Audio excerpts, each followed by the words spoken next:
60년 만에 최악이라. 새마을 금고 줄도산. 이게 무슨 말일까요? 일단 이 지표부터 먼저 한번 보시죠. 새마을 금고 단기 순이익 현황입니다. 2025년 3월 기준입니다.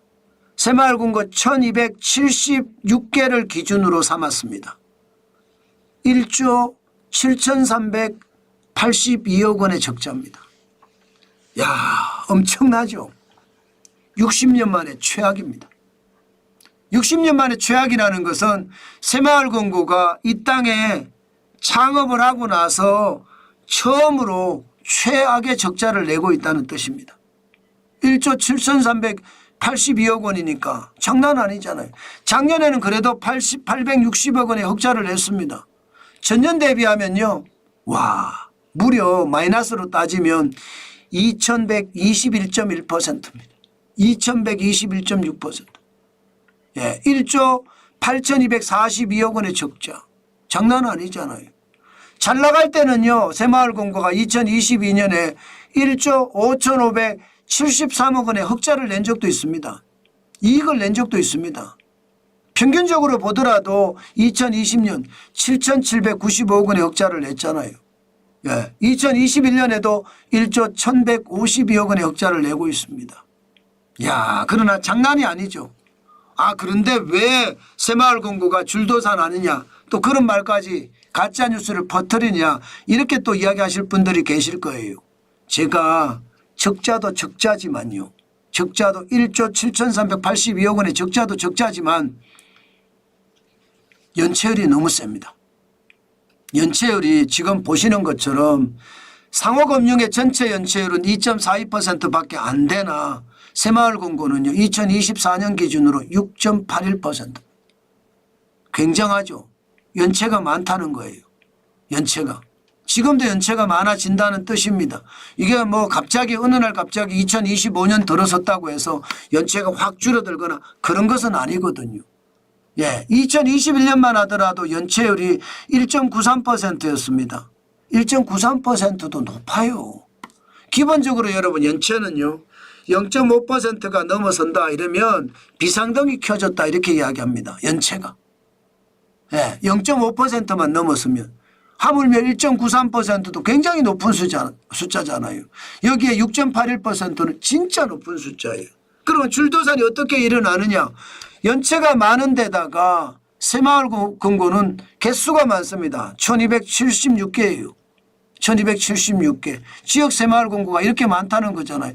그중에 지금 단기순이익이 적자가 난 곳이 많을 거 아니에요. 왜? 1조 7382억 원의 적자가 났으니까. 그러면 새마을 금고가 망한다는 이야기도 쉽게 나오겠죠. 당장 말입니다. 1276개만 많이 줄은 숫자예요. 벌써 말입니다. 이 자체가 많이 줄은 숫자입니다.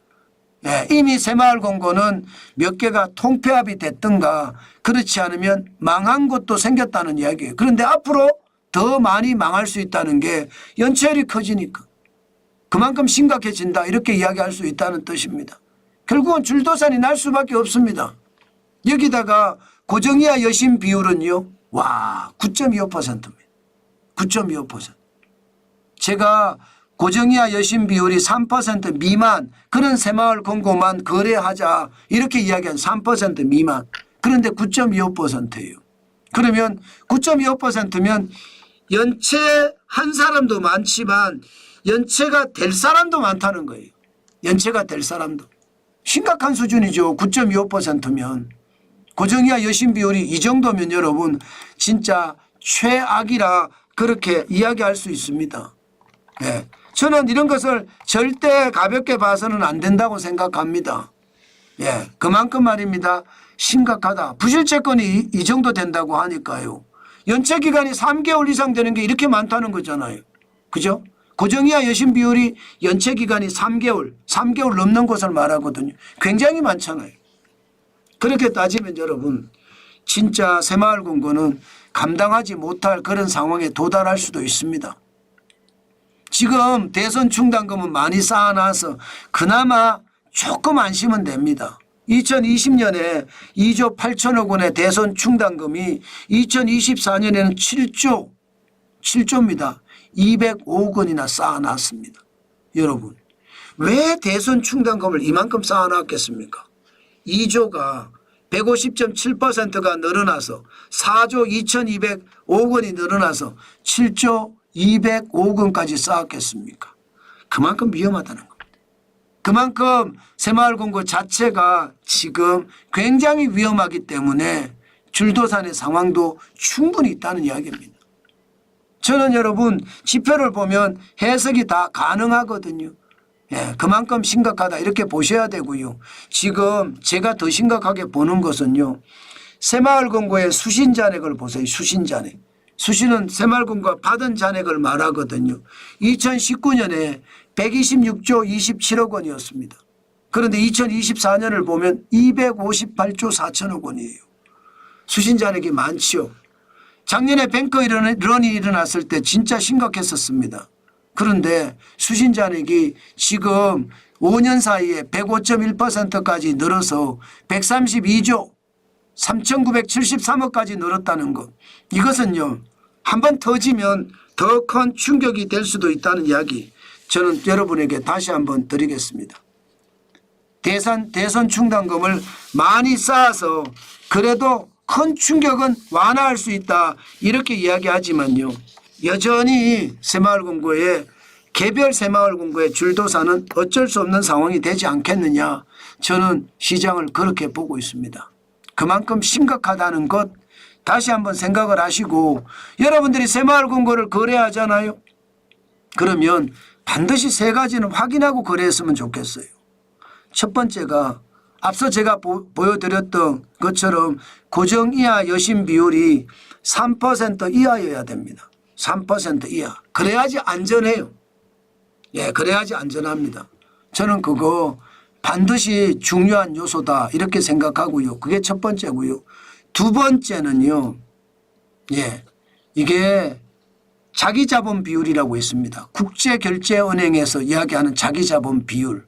이게 자기자본 비율이 보통은 뭐 8% 정도 되면 괜찮다 이렇게 이야기하는 경우도 있습니다. 저는 13%. 예, 저는 13% 정도는 돼야 된다. 새마을 그래야지 안전하다. 요즘 같을 때는 그렇게 생각합니다. 자기자본 비율이 13%. 굉장히 높이 잡았죠. 제가 굉장히 높이 잡은 거 맞습니다. 예, 8%는 아니라고 저는 생각하는 거죠. 여기다가 유동성 비율.